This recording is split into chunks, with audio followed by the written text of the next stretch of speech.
हरे कृष्णा। तो एक बार की बात है, एक व्यक्ति जो जंगल में सूखी लकड़ियों को चुन के अपना जीवन यापन करता था, एक बार उसकी ईमानदारी से प्रसन्न होकर जंगल के देवता ने उसे एक कुल्हाड़ी दिया और उसे ऐसा हिदायत भी दिया कि आप केवल सूखी लकड़ियों को ही काटना, आप हरे वृक्षों को मत काटना। और इस प्रकार से वो व्यक्ति जो है उन कुल्हाड़ियों के माध्यम से पहले की तुलना में और भी अधिक लकड़ियों को काटने लगा।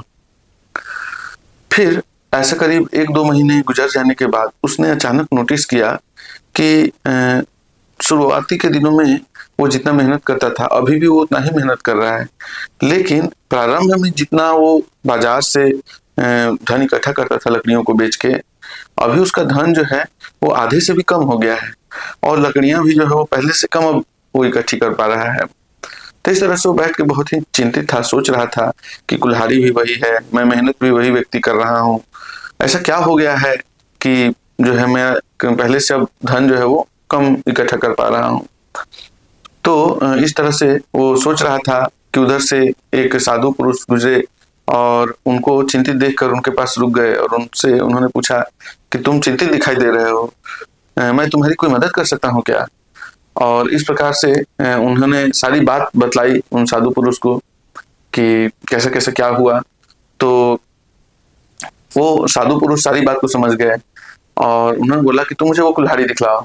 और उसके बाद जब वो घर से वो कुल्हाड़ी लाया तो उन्होंने उस कुल्हाड़ी को एक पत्थर पे घिस के उसको साफ किया और उसको बोला कि अब तुम जाकर जो है फिर से लकड़ियां काटना, तुम्हें उतनी ही लकड़ियां प्राप्त होंगी और मैं तुमसे अगले दिन फिर मिलूंगा।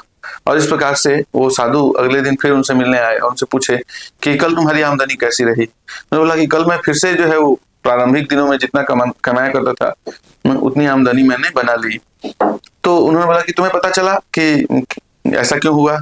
तो वो व्यक्ति समझ चुका था, उसने बोला कि हमें इस कुल्हाड़ी का केवल उपयोग ही नहीं करना है बल्कि समय समय पे इसको क्या करना है, इसका केयर करना है, इसको साथ भी रखना है, तब जाकर जो है मैं सफिशिएंट अमाउंट में लकड़ियों को काट पाऊंगा और प्रॉपर जो है वो उतनी लकड़ियों को बेच के और धन इकट्ठा कर पाऊंगा। तो ये जो कहानी है इससे हमें क्या शिक्षा मिलती है? कई बार हम जब अपने जीवन में समय को मैनेज करते हैं, टाइम को मैनेज करते हैं, तो हम बहुत ज्यादा एक्सटर्नल चीजों पे ध्यान देते हैं। जैसे कि प्रारंभिक अवस्था में वो व्यक्ति सोच रहा था कि मैं मेहनत कितना करता हूँ, मैं इक्विपमेंट क्या यूज करता हूँ, वगैरह वगैरह, है ना। उसी प्रकार से जो है कई बार हम समय को, जैसे किसी का एग्जाम टाइम आने वाला है या किसी के ऊपर वर्कलोड ज्यादा है, तो वो अपनी मतलब सोने के समय को कम कर देता है, खाने को कम कर देता है, स्नान नहीं करते कई बार लोग 2-2, 3-3, 4-4 दिन, हफ्तों तक भी कई बार स्नान नहीं करते। वे अपना जो सोशलाइजेशन है, सर्कल है, उसको कट डाउन कर लेते हैं। ये सब एक्सटर्नल रीजंस हैं, लेकिन एक इंटरनल रीजन भी है जिसके द्वारा हम कम समय में ही ज्यादा और सफिशिएंट प्रोडक्टिविटी या समय का सही सदुपयोग कर सकते हैं। और इसके बारे में वर्णन जो है वो भगवत गीता में भगवान श्री कृष्ण कर रहे हैं, या इसका संकेत हमको भगवान श्री कृष्ण भगवत गीता में दे रहे हैं। तो आप जरा इन इंटरनल रीजन्स पे विचार कीजिए। जैसे कि अगर हमारा मन जो है वो पूरी तरह से डिस्ट्रैक्शन फ्री है, हमारे मन में कोई एंजाइटी नहीं है, हम आंतरिक रूप से बहुत ही प्रसन्नचित्त हैं, हमारे जो लक्ष्य हैं वो क्लियर कट हैं, अगर इन सब चीजों के, यानी कि हम जो अपनी इंटरनल क्वालिटीज के ऊपर अगर हम ध्यान देंगे तो कम समय में ही अच्छा कार्य करके हम समय की बचत कर सकते हैं। प्राय देखा जाता है कि अगर एक व्यक्ति जिसका कि मन बहुत ही उद्विग्न है, वो 5 या 10 घंटे में जो कार्य करेगा, एक स्मार्ट व्यक्ति है जो कि मन से और शरीर से स्वस्थ है, उसी कार्य को जो है वो 4 घंटे में भी कर सकता है या 2 घंटे में भी कर सकता है। And similar with the studies, memorisation, जो हम चीजों को याद करते हैं, पढ़ते हैं, उनके साथ भी यही चीजें हैं। इसके लिए भगवत गीता में एक बहुत ही आप कह सकते हैं कि सुंदर एनालॉजी का वर्णन किया गया है। भगवान श्री कृष्ण बताते हैं, तो रथ का एनालॉजी को यूज किया गया है कि एक रथ में क्या होता है, कुछ घोड़े होते हैं, एक रथ चालक होता है और उन घोड़ों को वो जिन रस्सियों के माध्यम से, लगाम बोलते हैं, उनके माध्यम से वो नियंत्रित करता है और रथ का जो एक्चुअल इंजॉयर होता है वो पीछे सीट पे बैठा होता है। उसी प्रकार से इसमें सभी चीजों का जो है, हमारा जो शरीर है उसकी भी तुलना की गई है एक एक आइटम्स से। उसमें भगवान श्री कृष्ण बताते हैं कि हमारी जो इंद्रियां हैं, इंद्रियां यानी कि जिसको यूज करके हम कोई भी कार्य करते हैं, सो हमारे 5 कर्म इंद्रियां हैं और 5 ज्ञान इंद्रियां हैं। ये घोड़ों की तरह हैं। और खास करके यहाँ पे ज्ञान इंद्रियों की बात की जा रही है, जैसे आंख, नाक, कान, मुंह, त्वचा, है ना। तो ये उन घोड़ों की तरह है, क्योंकि हम कोई भी शरीर में इनपुट इन्हीं के माध्यम से लेते हैं।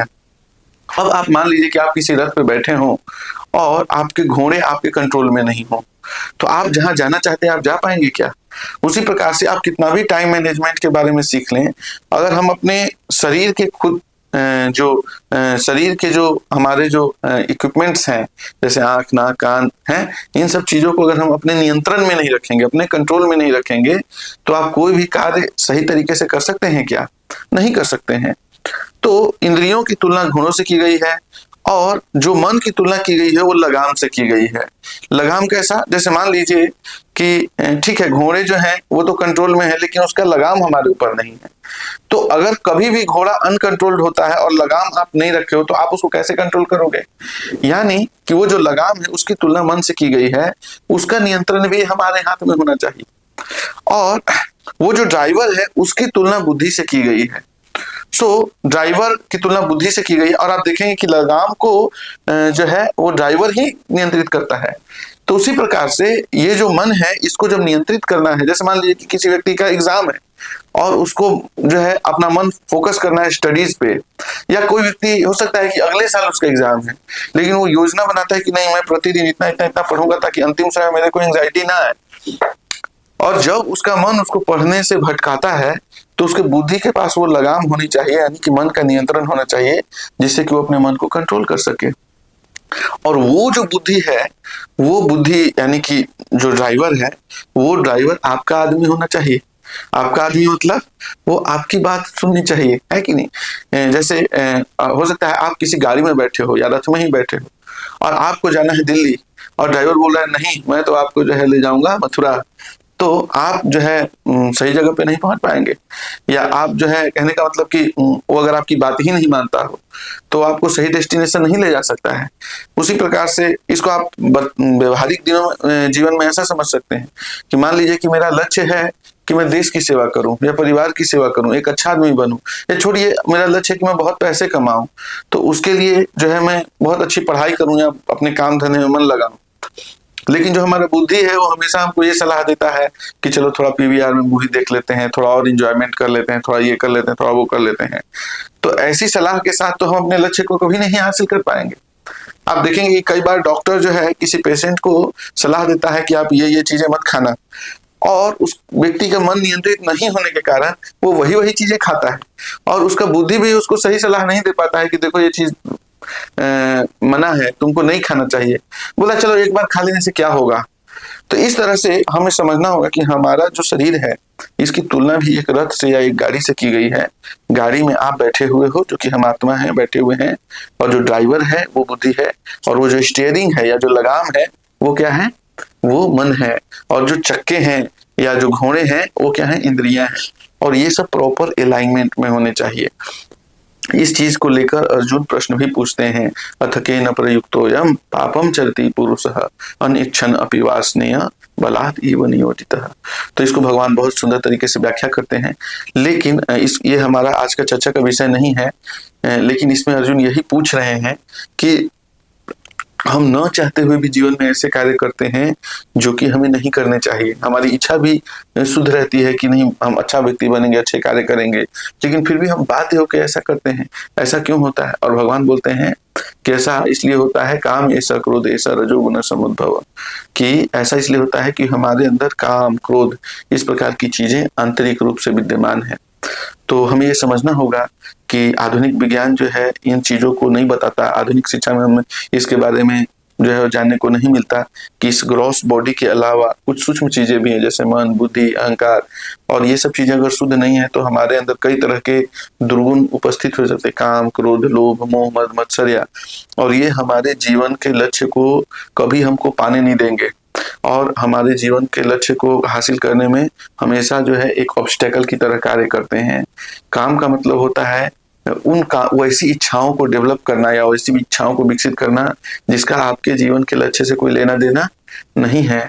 और क्रोध के बारे में हम सब जानते हैं, लोभ, मोह, मद मत्सर्य, तो ऐसे कई सारी चीजें हैं।